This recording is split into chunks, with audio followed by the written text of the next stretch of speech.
오늘 우리가 다 함께 나눌 말씀은 로마서 4장 1절부터 16절 말씀입니다. 본문을 교독하시겠습니다.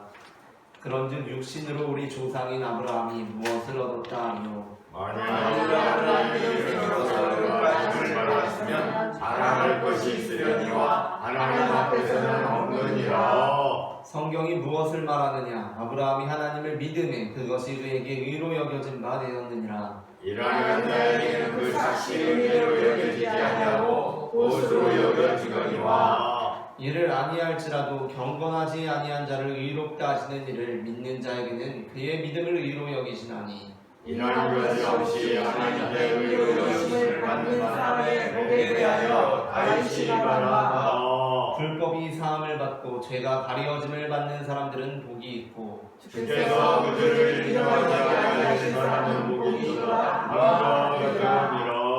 그런즉 이 복이 할례자에게냐 혹은 무할례자에게도냐? 무릇 우리가 말하기를 아브라함에게는 그 믿음이 의로 여겨졌다 하노라. 그런즉 그것이 어떻게 여겨졌느냐? 할례시냐 무할례시냐? 할례시가 아니요 무할례시냐? 그가 할례의 표를 받은 것은 무할례시의 믿음으로 된 이 의를 인친 것이니 이는 무할례자로서 믿는 모든 자의 조상이 되어 그들도 의로 여기심을 얻게 하려 하심이라. 또한 할례자의 조상이 가만히 곧 할례 받은 자의 결론이라. 우리 조상 아브라함이 무할례시에 받았던 믿음의 사실을 따르는 자들에게도 그러하니라. 아브라함이나 그 후손에게 세상의 상속자가 되리라고 하신 언약은 율법으로 말미암은 것이 아니요 오직 믿음의 의로 말미암은 것이니라. 만일 율법에 속한 자들이 상속자이면 믿음은 헛것이 되고 약속은 파기되느니라.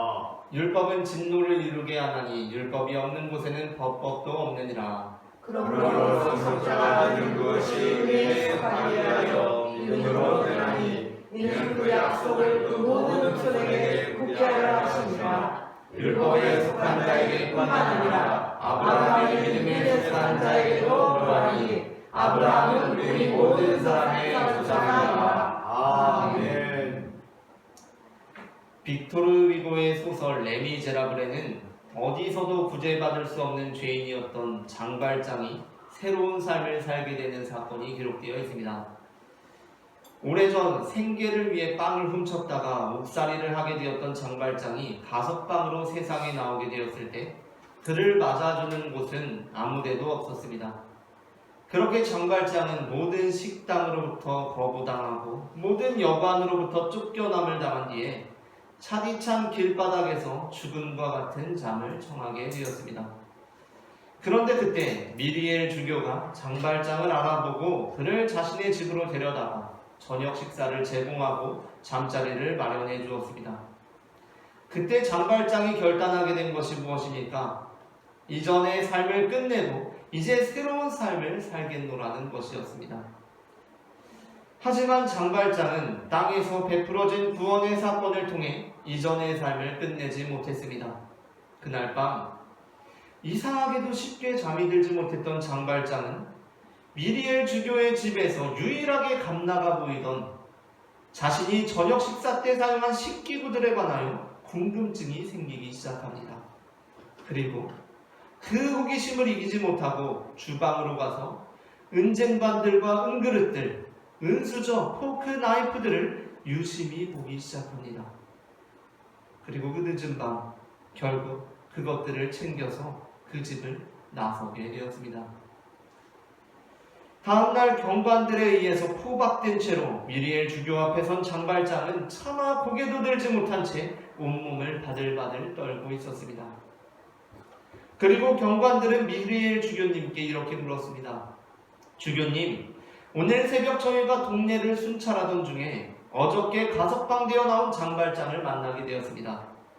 그런데 이 녀석 거동이 어색하여서 수색해보니 가방 안에서 주교님 댁의 은쟁반들과 은그릇들 그리고 각종 수저와 포크, 나이프들이 잔뜩 나오지 않습니까? 훔친 것이 분명해서 추궁해보니까 이 모든 것이 주교님이 선물로 주었다고 하는 말도 안 되는 소리를 하기에 번거롭지만 확인하기 위해 이렇게 찾아왔습니다. 그런데 그때 미리엘 주교가 경관들에게 한 말이 무엇입니까? 미리엘 주교는 이렇게 말했습니다.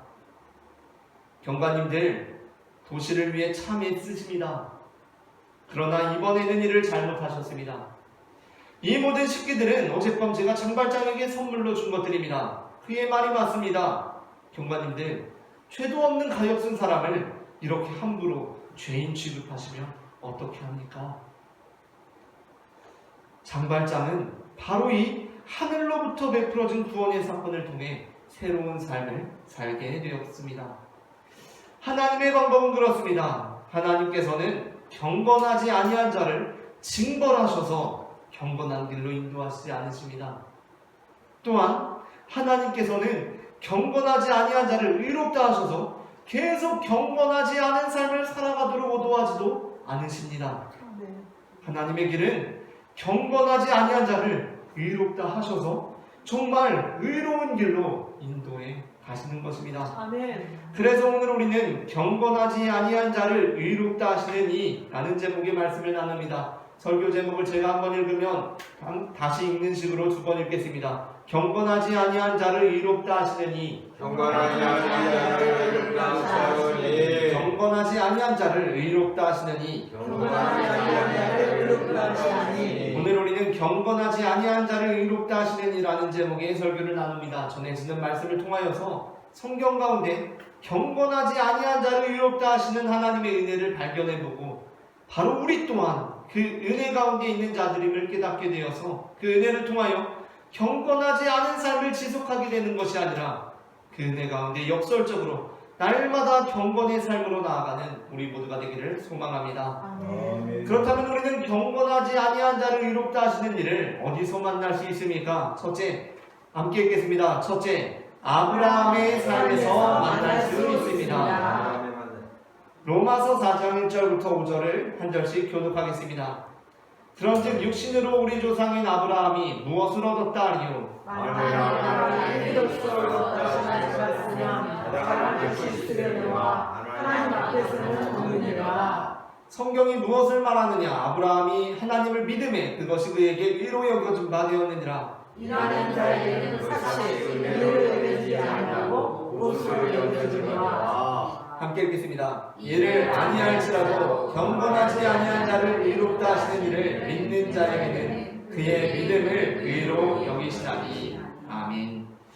바울은 로마서 4장에서 아브라함의 믿음에 관하여서 마치 아브라함의 믿음이 경건한 믿음, 그러니까 우리 1절부터 5절까지의 표현으로 보면 일하는 믿음, 행하는 믿음이었던 것처럼 마무리 짓고 있습니다. 그것이 로마서 4장에 맞춰지는 18절부터 22절입니다.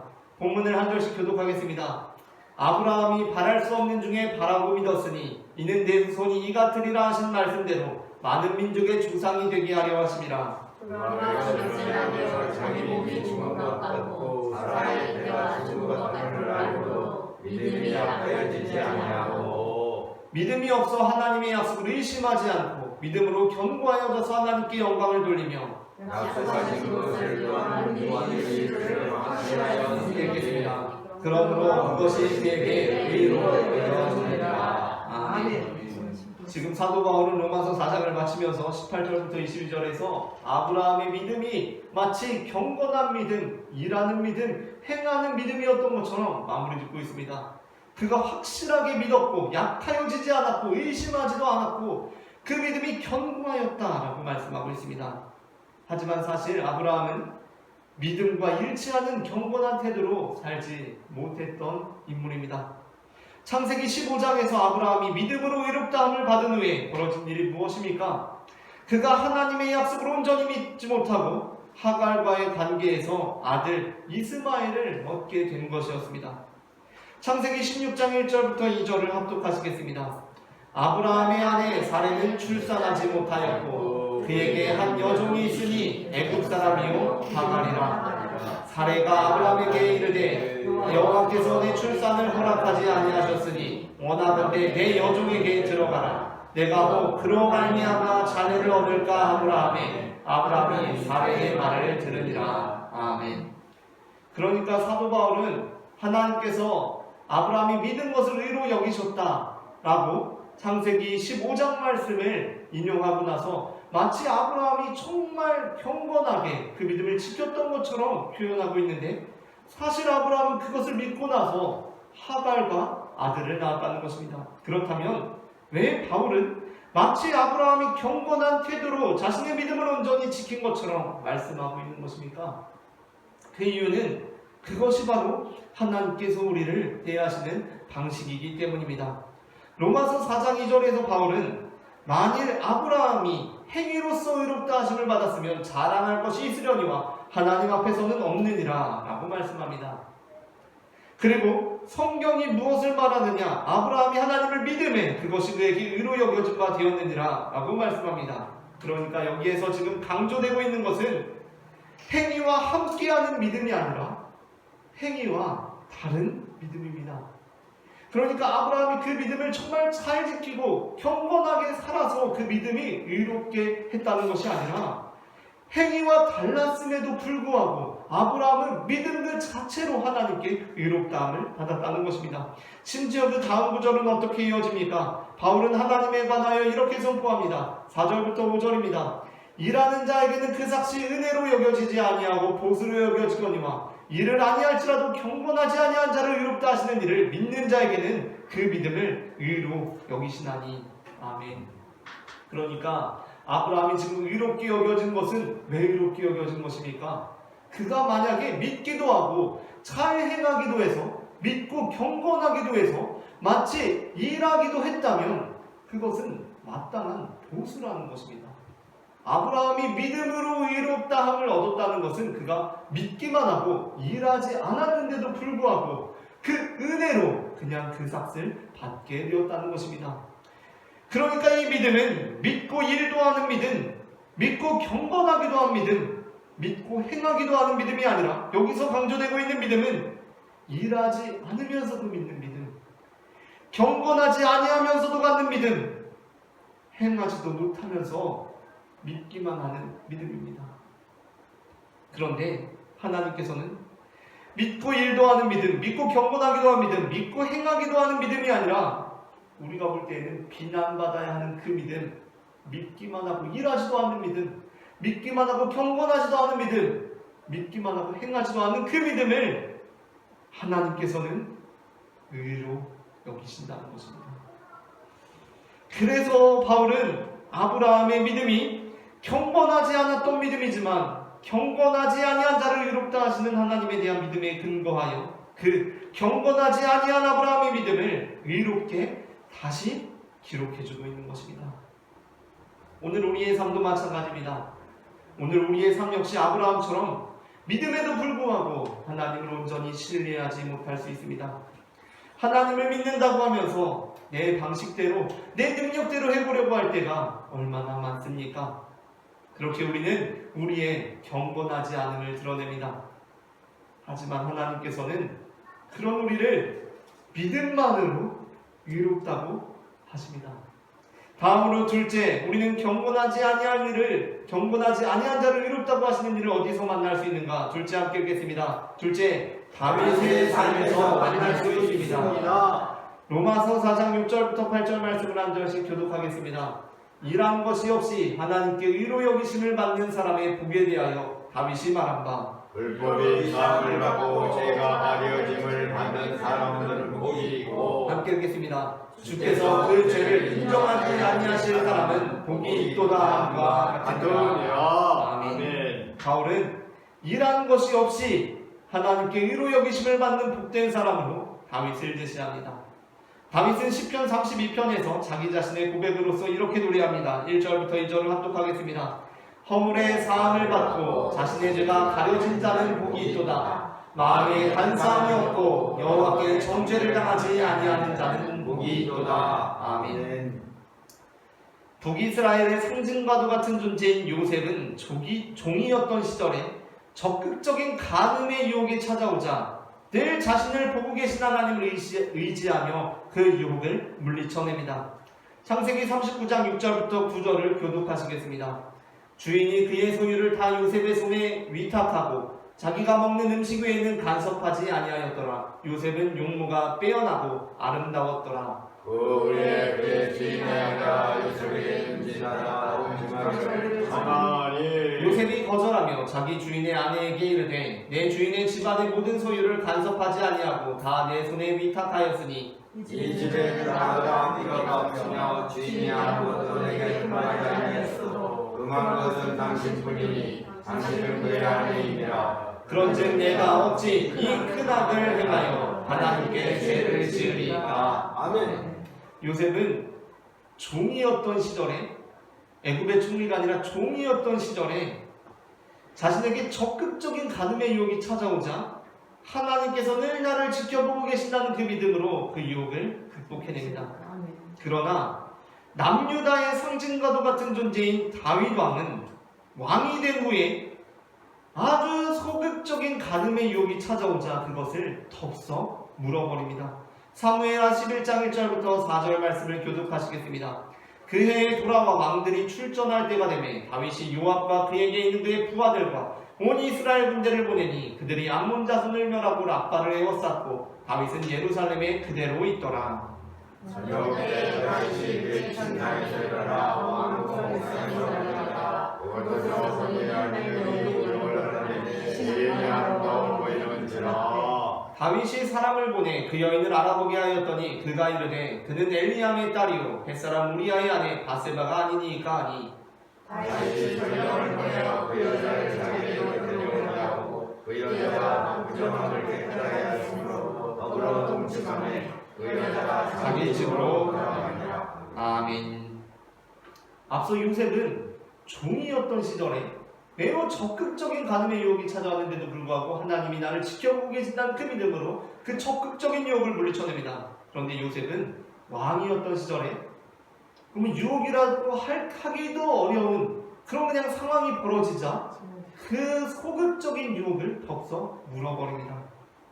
하지만 그렇다고 해서 우리는 요셉은 그렇게 적극적인 유혹을 잘 물리쳤는데 다윗은 간음의 유혹이라고 하기에도 어려운 매우 소극적인 간음의 유혹을 자기 스스로 덥석 물어버린 요셉보다 못한 사람이라고 생각해서는 안 됩니다. 왜냐하면 우리 인생의 참 어려운 유혹은 사실 주인의 아내보다 신하의 아내처럼 올 때가 더 많기 때문입니다. 마귀는 우리를 어떻게 유혹합니까? 마귀는 우리에게 보디발의 아내를 보내지 않습니다. 마귀는 우리를 어떻게 유혹합니까? 마귀는 우리에게 보디발의 아내를 보내지 않습니다. 마귀는 요셉에게 실패해봤기 때문에 그런 노골적인 방식은 실패하기 쉽다는 것을 이미 오래전에 알았습니다. 그래서 마귀는 우리로 하여금 바세바를 보게 되는 상황을 만듭니다. 하지만 하나님께서는 간음한 다윗도 의롭다라고 하셨다는 것입니다. 하나님께서는 결코 다윗이 실제로 의로워서 의롭다고 하신 것이 아닙니다. 다윗은 분명한 죄인입니다. 그러나 그럼에도 불구하고 하나님께서는 그를 의롭다고 하십니다. 그의 죄를 가려 주십니다. 그렇게 하심으로 다윗은 다시 그 넘어졌던 일로부터 새롭게 시작하여 경건한 삶을 살아가게 되는 것입니다. 마지막으로 셋째, 우리는 경건하지 않은 자를 의롭다 하시는 일을 어디서 발견할 수 있는가? 셋째 함께 읽겠습니다. 셋째, 바울의 삶에서 발견할 수 있습니다. 로마서 4장 13절부터 16절을 한 절씩 교독하겠습니다. 아브라함이나 그 후손에게 세상의 상속자가 되리라고 하신 언약은 율법으로 말미암은 것이 아니요 오직 믿음의 의로 말미암은 것이니라. 만일 율법에 속한 자들이 상속자이면 믿음으로 거치되고 약속은 파기되었느니라. 율법은 진노를 이루게 하나니 율법이 없는 곳에는 범법도 없느니라. 그러므로 상속자가 되는 것이 우리의 속하게 하여 믿음으로 되나니 이는 그 약속을 모든 손에게 거치하지 않으라. 율법에 속한 자에게 뿐만 아니라 아브라함의 믿음에 속한 자에게도 그러하니 아브라함은 우리 모든 사람의 조상이라. 아멘. 바울은 경건하지 아니한 자를 의롭다 하시는 그 은혜가 아브라함에게로부터 우리에게까지 이어지고 있다고 말씀합니다. 그러므로 아브라함은 우리 모든 사람의 조상이고 우리는 아브라함의 은혜를 상속받은 상속자 곧 후손이라는 것입니다. 로마서 12장 1절에서 바울은 자기 자신을 아브라함의 씨라고 말씀하기도 합니다. 함께 읽겠습니다. 그러므로 내가 말하노니 하나님이 자기 백성을 버리셨느냐? 그럴 수 없느니라. 나도 이스라엘이니요 아브라함의 씨에서 난 자요 베냐민 집사라. 아멘. 그러니까 지금 바울은 아브라함에게 임한 은혜가 그를 조상으로 삼고 있는 후손, 자신을 포함해서 우리 모두에게 임한다는 것을 말씀하고 있다는 것입니다. 우리가 알기로 바울은 신약에 있어서 매우 중요한 인물이고 우리가 지금 나누고 있는 로마서 역시 바울의 기록이지만 사실 바울은 교회를 박해했던 사람이었습니다. 하지만 그렇다고 그가 하나님을 믿지 않았던 것이 아닙니다. 그는 하나님을 믿었습니다. 그러나 그 하나님을 자신의 틀 안에 가두고 예수님을 그리스도라고, 그러니까 예수님도 하나님이라고 주장하는 교회는 내가 만들어 놓은 하나님의 틀 안에 받아들여지지 않기에 교회를 박해했던 것이었습니다. 그렇다면 바울은 어떻게 되어야 합니까? 만일 하나님께서 경건하지 아니한 자를 징벌하시는 분이라면 바울은 징벌을 받아야 합니다. 그런데 하나님께서는 바울을 징벌하지 않으셨습니다. 오히려 바울의 삶에 찾아오셨습니다. 그리고 그를 하나님의 사도로 부르셨습니다. 이러한 주장, 그러니까 경건하지 아니한 자를 의롭다고 하심으로 그를 경건한 길로 이끄시는 하나님에 대해 우리는 이렇게 반응할 수 있습니다. 아니, 말로만 믿는다고 하면서 그 행동은 전혀 변하지 않는 사람을 하나님께서 의롭다고 하시면 그 사람이 정말 계속 범죄하면 어떻게 합니까? 라는 생각이 들 수 있습니다. 아니, 아브라함이 믿기만 하고 그 믿음을 지키지 않고 범죄했는데도 그를 의롭다고 하시면 그냥 계속 범죄해도 되는 거 아닙니까? 아니, 다윗이 하나님을 믿는데 간음했는데 벌받지 않고 그를 의롭다고 하시면 우리 다 그냥 간음해도 되는 거 아닙니까? 아니, 바울이 그냥 자기 믿고 싶은 대로 믿고 자기 고집만 내세우는데도 그를 의롭다고 그를 사용하시면 우리도 그냥 계속 우리 고집대로 살아도 되는 거 아닙니까? 너무 당연한 질문입니다. 이 질문은 사도 바울에게도 해당됩니다. 사도행전 9장 4절부터 6절에서 예수님께서는 바울에게 찾아오셔서 사울아 사울아 네가 어찌하여 나를 박해하느냐? 나는 내가 박해하는 예수라. 너는 일어나 시내로 들어가라. 내가 행할 것을 내게 이를 자가 있느니라 라고 하셨는데, 그런 신사적인 방법보다는 사실 하나님께서 바울을 즉각적으로 제거하시는 편이 낫지 않습니까? 초대교회에 인물이 없었습니까? 인물 많았습니다. 굳이 바울을 왜 부르시는 것입니까? 하나님께서는 바울을 제거하지 않고 그를 부르셨습니다. 그를 심판하지 않고 사도로 부르셨습니다. 그러면 그가 여전히 고집을 부리면서 계속해서 교회를 박해하면 어떻게 합니까? 하나님께서 그냥 사울아 왜 그러니? 나 네가 박해하는 예수야 라고 밖에 하실 수 없다면 사울이 그게 무서워서 돌이키겠습니까? 사울이 계속해서 자기 고집을 부리면 어떻게 되느냐는 것입니까? 많은 사람들이 이 말씀, 이 로마서에 대해서 이렇게 대답했습니다. 만일 하나님이 그런 분이시라면 저를 계속 용서해 주시고 용납해 주시니 더 제 고집대로 살겠습니다. 만일 간음해도 용서해 주시면 저는 그냥 간음하겠습니다. 만일 믿고 제 방식대로 제가 하갈과 동침하는 것에 대해서도 의롭다 해주신다면 저는 그냥 제 마음대로 하겠습니다 라고 반응한다는 것입니다. 바로 이러한 반응은 새로운 것이 아니라 로마서를 처음 읽은 유대인들에게도 있었던 반응이었습니다. 그렇기 때문에 이제 우리가 4장 말씀을 다루고 6장에 이르게 되었을 때 바울은 유대인들로부터 이러한 질문이 나올 것이라고 짐작합니다. 1절 말씀을 함께 읽겠습니다. 그런즉 우리가 무슨 말을 하리요? 은혜를 더하게 하려고 죄에 더하겠느냐?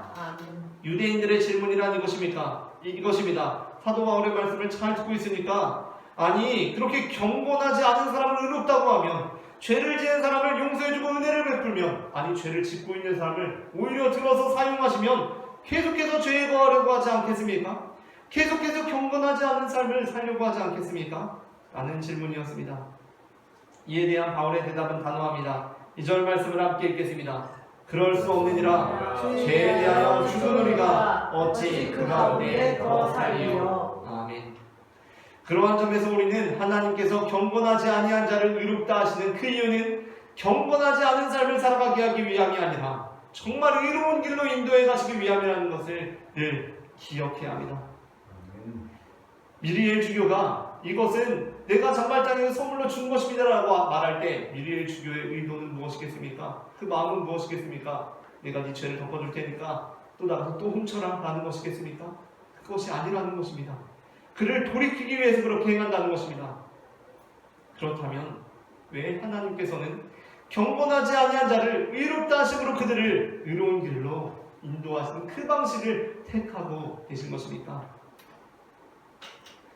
어느 날 태어난 지 1년쯤 된 길동이가 온 힘을 다해 일어섭니다. 길동이가 이제 태어난 지 1년쯤 돼서 한 번도 못 걸었는데 온 힘을 다해서 막 일어섭니다. 그러더니 한 걸음을 딱 내딛었습니다. 그때 그 모습을 본 집안 어른들의 반응이 어떻겠습니까? 어느 누구도 고작 한 걸음 걸었다며 아이를 나무라지 않습니다. 그때 야, 더 잘 걷는 방법이 있다고 그것을 가르쳐 주려고 하지도 않습니다. 엄마, 아빠, 그 소식을 들은 할머니, 할아버지, 친척들, 고모, 이모 할 것 없이 그래, 우리 길동이 잘했다. 길동이 최고다. 우리 길동이가 최고구나. 라고 합니다. 왜 그렇습니까? 아니, 제가 한 걸음 걸어가도 저희 부모님은 저를 전혀 칭찬 안 하십니다. 그런데 왜 길동이가 한 걸음 걸어가면 길동이만 칭찬해 줍니까? 길동이는 우리 같은 어른이 아니라 아주 유약한 아기이기 때문입니다. 그러니까 그 아기는 한 걸음을 내딛었어도 아주 잘한 것입니다. 최고로 잘한 것입니다. 그리고 그 모든 어른들의 독려는 그 아기로 하여금 하루가 다르게 성장하게 합니다. 오늘 한 걸음 걸었는데 내일 두 걸음 걷고 금세 10걸음을 걷더니 이제 안 넘어지고도 잘 걸어갑니다. 우리는 때로 우리가 하나님에 비교해 볼 때 어린 아기를 어른에 비교한 것보다도 우리는 훨씬 어리고 유약한 존재라는 것을 잘 잊어버립니다. 우리는 우리를 하나님에 비교해 볼 때 어린 아기를 우리 같은 어른에 비교한 것보다도 우리는 훨씬 어리고 유약한 존재라는 것을 잊어버립니다. 또 우리가 살아가는 인생이라는 것이 영생에 비추어 볼 때 우리의 영아기를 일생에 비교한 것보다도 우리의 인생은 훨씬 어린 시기라는 것을 잊어버립니다. 사실 우리의 영생에 비교해 볼 때 우리의 일생이라는 것은 우리의 인생에서의 영아기보다도 훨씬 짧은 시간인데, 훨씬 어린 시간인데, 그게 그렇게 어린 시간이라는 것을 잊어버린다는 것입니다.